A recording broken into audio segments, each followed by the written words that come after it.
What an absolutely wild ride it was today. Newcastle United 3-1 over West Ham. And the thriller it was with Will-A-Soula stealing the show with his Michael Jackson moves and his brace. I'll be quite honest, a fantastic showing today. I thought the team was much more cohesive, much better in the final third, much better creation. But not all is good, because I feel also that came down to the pressure of West Ham, them leaving massive gaps and their performance not being quite as good as they'd hoped it would be. But if you're new around here, I'm Adam. This is Two for Joy. Get down there, like and subscribe, hype the video, hit me up in the comments and let me know what you think. But otherwise, let's get into it.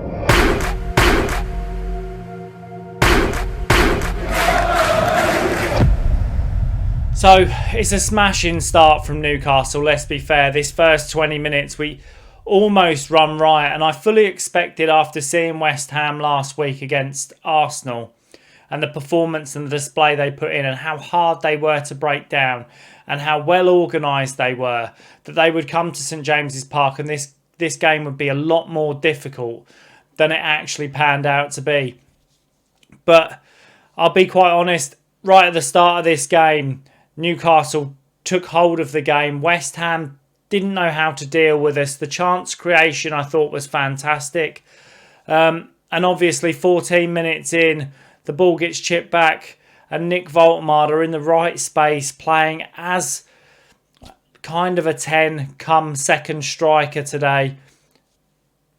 One chance, one goal. And this is the thing with Big Nick. This kid is so talented. He is creative. He's a deadly finisher given the opportunity. And not in the way that Alex Isak or most of the Premier League strikers that we've had previously. He is the guy that is a deft touch finisher. He is the guy that is a placement finisher. He is not the guy that's going to strike you a ball from 30 yards top bins. But I'll be quite honest, today I thought he was absolutely fantastic. For 60 minutes of this game, I thought he was creative. He got into good spaces. He worked hard. He showed for the ball every time. And as soon as he scored that goal, you could see the confidence in him just completely lift him from where he's been for the last probably 3 months. And this is probably my frustration with Eddie Howe, is the fact that I've been saying for weeks to play two up top, or to get people in and around Nick Almada. You can't have him as a lone striker. And it just shows, and a massive credit today, Will-A-Soula. It just shows Will-A-Soula today, what an engine that boy has. Seriously, the runs he made all game, the tracking down, the high press, he has earned every bit of this. I think I heard he's got 5 goals in his last 6 games. Absolutely phenomenal for Will-A-Soula. And he has looked worth every bit of those minutes that he's playing at the moment. And I'm so pleased for him. A goal on the 18th. A fantastic through ball once again from Jacob Ramsey. And I kind of want to highlight this with us starting with Harvey Barnes and Jacob Ramsey as the wingers today. And where I feel we suffer is we've hung on to players that are past their best for far too long. And some of these players have been great servants to the club. Dan Burn, I think he's past his best. Great servant to the club, but I think he's past his best. Jacob Murphy, past his best. Kieran Trippier, past his best. As fantastic as Trips has been for 4.5 years, it's the right time. And I think Newcastle and Eddie Howe really need to look at this as a stepping stone towards next summer, or this coming summer, and to how to rejuvenate this squad. Because certain players that we've brought in, like your Anthony Elangas, they're not good enough. The performances haven't been good enough. The style doesn't fit for the mould of football that we want to play. And if you have creative wingers, if you have players that can put the ball into the right areas for players like Will-A-Soula and Nick Almada, you will get goals. And today, once again, Jacob Ramsey, one through ball, Will-A-Soula, great finish. And then 64 minutes, Joe Willock, the same thing, making the run down the right wing, gets into the right space. Will-A-Soula lays the ball off, played back in, and it's a free shot on goal for Will-A-Soula and another fantastic finish. Now, I don't know the XG on this game because I haven't looked it up yet, but I honestly believe that was probably one of the highest XG games Newcastle has had all season. And there are two parts to this because I don't feel West Ham played well today at all. I think there's a lot of frustration. There's clearly a lot of nerves. And the third goal comes directly from a West Ham throw. I can't remember which player it is, but the touch is terrible. Joe Willock comes in, steals the ball and taps it off to Will-A-Soula, and then obviously it continues until Will-A-Soula scores. West Ham looked a shadow of what they have looked like in the last probably 4 or 5 games, and I think that helped with regards to Newcastle and the way we played. And I take nothing away from this Newcastle team today. If I look at the back line, I thought Nick Pope was fantastic with the shot stopping today. I was glad to see we're back to Rose Nick Pope and just get that ball gone. Don't fuck around with it. I thought he was really good today. He made some crucial saves, some key saves, especially when we're at like 2-0 up. And the same, that back line, Kieran Trippier, fantastic, great servant. I hope he has a fantastic send-off. He's been top-notch for 4.5 years. He's been a fantastic leader. Pay tribute to the man. He's probably been the best right-back I've ever seen at Newcastle.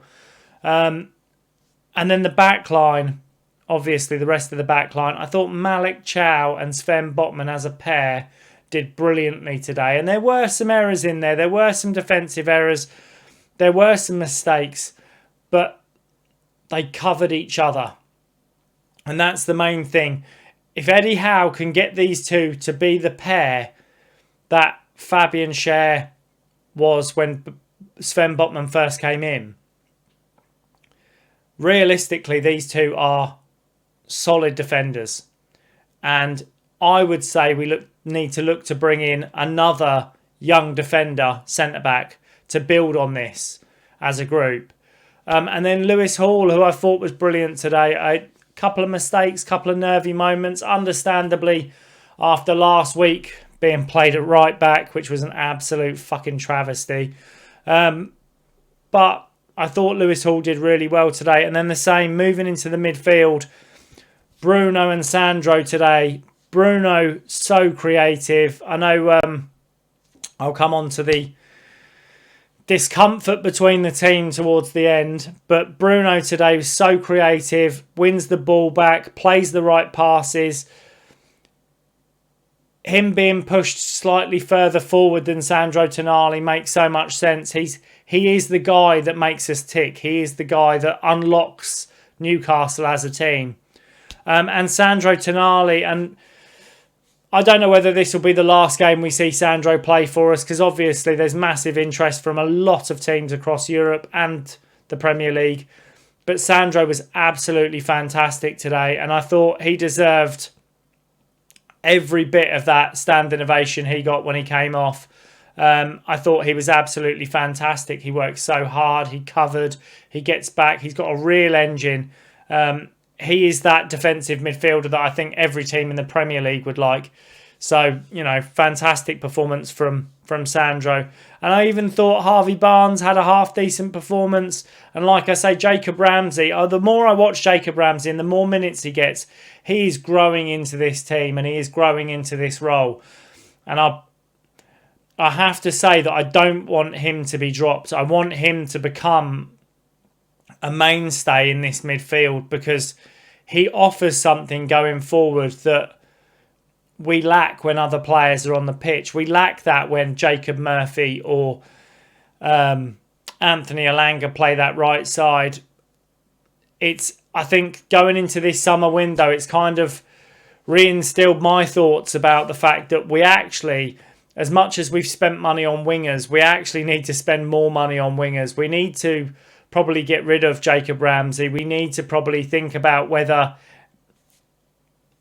Anthony Elanga, given another 6 months, is it going to work out, or do we look to move him on and really reinvest in those areas? Because you can see today with Jacob Ramsey, Harvey Barnes, Joe Willock, the runs they made, the movement they made, the passes they played to play in Nick Almada or Will-A-Soula made the difference. They were the difference makers today. And this overall felt like Newcastle coasting to an easy win. I'll be honest, there were a couple of moments where West Ham had chances, and obviously Tatty up front he scores a hell of a goal, and I think it's just caught us off guard.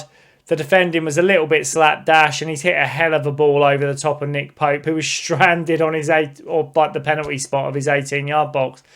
But when you look at the statistics for this game, 14 shots for Newcastle, 14 shots for West Ham. 7 shots on target for Newcastle, 7 shots on target for West Ham. Newcastle edging it with 56% possession and edging it with 3% more passing accuracy. This was a very closely contested game statistically. But if you watch the game on the pitch, Newcastle were the better side. We deserved the victory. I kind of feel a little bit for West Ham. I feel a bit for Callum Wilson. It was lovely to see him back at St James's Park.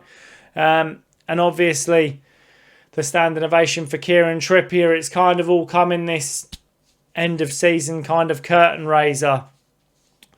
But looking forward to the summer and the way this season's kind of come to an end, I will say I feel so frustrated by this game. And I can understand the little spark between Joe Willock and Bruno on the pitch. And it's the first time in a long time I've seen players so heated towards each other. And this frustration breeds from the poor performances, the poor run we've had, the atmosphere within this team. And I'll be quite honest, I really hope Nick Almada can be reinvigorated and his confidence can be raised, and we look to play this style of football against other teams in order to progress Newcastle and evolve Newcastle as a team, because we need to. We can't keep playing the same 4-3-3 that we've stagnated with over the last 4 years. And I genuinely feel that Nick Almada could be the key to unlocking this front line. The amount of chances he created today, and I'm not going to say, everything Nick Almada does is fantastic, because there are areas of his game that he needs to work on, especially when it comes to his physicality and holding the ball. Realistically, I think a good summer in the gym and Nick working on his physicality to hold off defenders would definitely serve him better in weeks to come and the start of next season.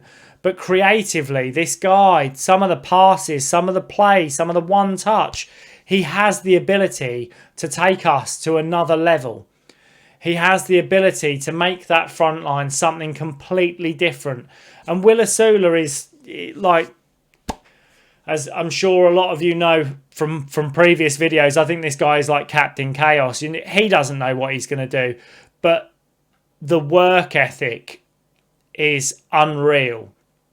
So the fact that he's getting the goals after the work he's put in, I'm so pleased for him. But whether it's Will-A-Soula or Johan Wissa, if we have a striker that's in some kind of form playing off Nick Almada up front, and Nick Almada not being asked to drop back into the 18-yard box, he doesn't have the legs to be a box-to-box player. I don't want to see Nick Almada back past the halfway line, if I'm honest. I think you sit two up top and try and break. And I genuinely believe he's the type of player that has the ability to spray passes into places that other players can't. But like I say, it's a start to what we hopefully will see as a change for next season. It leaves us in a position where realistically the season's over, but we're moving up to the middle of the table. I heard the chatter that we can still make Europe should every result go our way. Realistically, it's not going to happen. But it will be nice to go into the final game and really kind of have no pressure and see what this team can do when the pressure's off. Go out there and perform. Show Fulham that we are the better side and that we are going to be something to reckon with next season. And we need to end the season well. We need to show something, not only to players who are going to look to move here over the summer, but to the players that are in this squad. Show them, give them the belief that something is going to change. This team is going to come back rather than finish the season poorly. But like I say, let me know in the comments what you guys think. It's nice to have a little bit of positivity around the club, even if I don't completely agree with where we're going. And hopefully, guys, we'll carry this form into the next game. Like, subscribe, give the video a hype if you've enjoyed it, and I'll see you in the next one.